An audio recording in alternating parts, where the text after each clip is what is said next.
Oke, salam jumpa lagi bersama kami. Video kami kali ini, kami akan bicara soal polemik gaji ke-13. Pencitraan siapa? Dan gorengan media dalam polemik gaji ke-13. Sebelum kita lanjut tentang polemik gaji ke-13, bagi teman-teman yang belum melakukan subscribe agar dapat menekan tombol subscribe sekaligus dengan tombol lonceng untuk bisa memperoleh notifikasi apabila ada video-video baru yang kami rilis ke YouTube. Bagi yang sudah melakukan subscribe, kami mengucapkan terima kasih. Semoga cita-cita Anda, apa yang Anda lakukan selalu dimudahkan oleh Allah Subhanahu wa Ta'ala. Jadi kita lanjut tentang pembahasan polemik gaji ke-13. Pencitraan siapa? Dan gorengan media dalam polemik gaji ke-13. Stop akrobat, berhentilah polemik gaji ke-13. Terkait pemotongan gaji ke-13 pegawai negeri sipil TNI Polri, seiring dengan adanya surat edaran terbaru Menteri Keuangan Sri Mulyani Indrawati, kabar gaji ke-13 yang bakal dipotong ini membuat resah aparatur sipil negara atau ASN.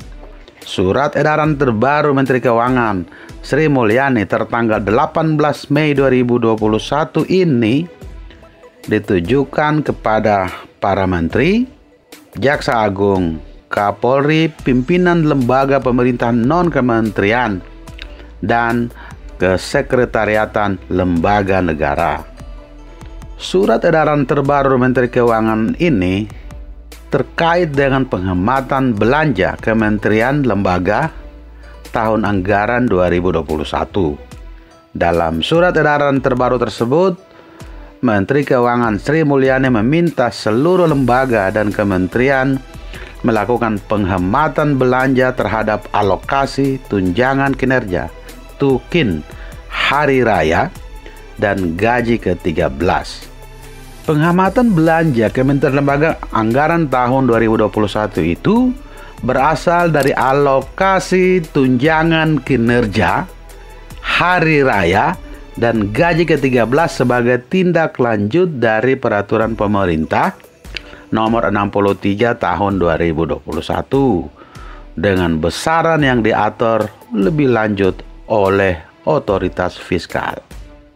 Sementara sumber penghematan belanja berasal dari rupiah murni dan non-rupiah murni sepanjang alokasinya diperuntukkan bagi pembayaran komponen tunjangan kinerja THR dan gaji PNS.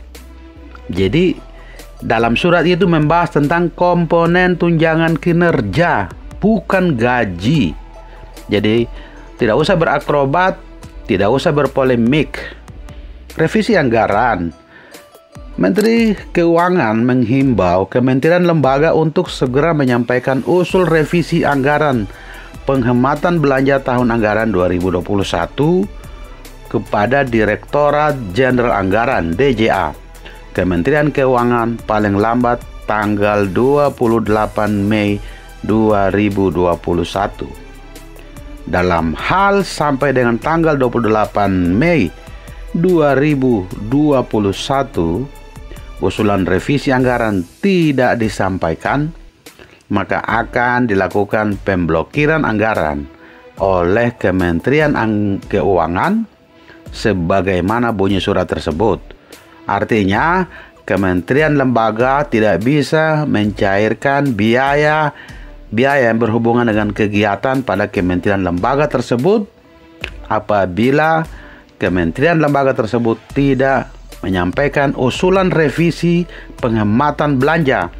Penghematan belanja di sini adalah penghapusan atau pengambilan biaya yang memang sudah diperuntukkan untuk tunjangan kinerja THR dan tunjangan kinerja untuk gaji ke-13. Itu menjadi catatan. Jadi bukan gaji ke-13.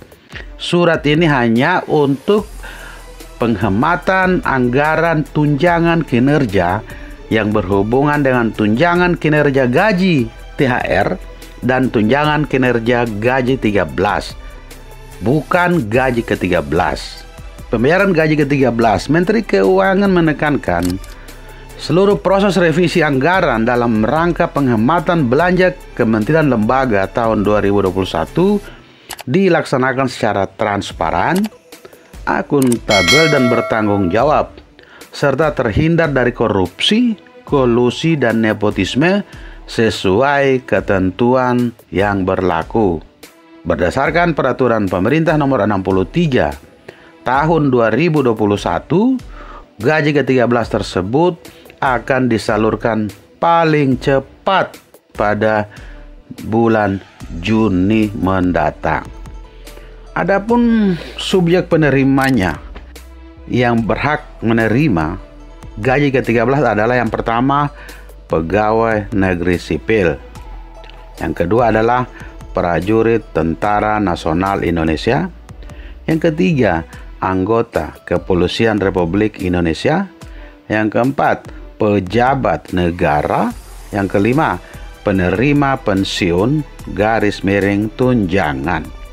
Besaran gaji ke-13 sesuai dengan gaji pokok dan tunjangan yang melekat pada gaji pokok atau sesuai dengan yang diatur dalam Peraturan Pemerintah Nomor 63 Tahun 2021.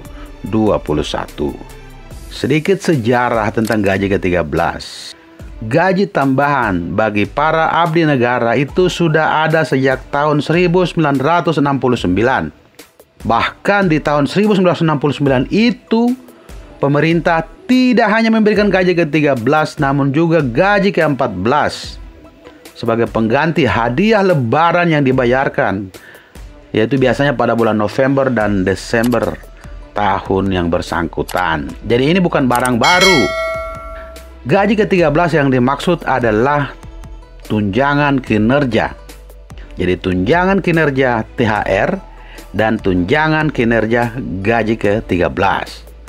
Jadi harap dimengerti dan dipahami bahwa bukan urusan gaji ke-13, tapi tunjangan kinerja untuk gaji ke-13. Begitu saudara-saudaraku. Makanya saya katakan sekali lagi, stop berakrobat. Gaji ke-13 tidak dipotong, tetapi penarikan gaji ke-13 dari tunjangan kinerja yang biasa disebut tunjangan kinerja ke-13. Biar jelas untuk aparatur sipil negara yang membaca media yang berpolemik soal pemotongan gaji ke-13. Gaji ke-13 tidak mengalami pemotongan.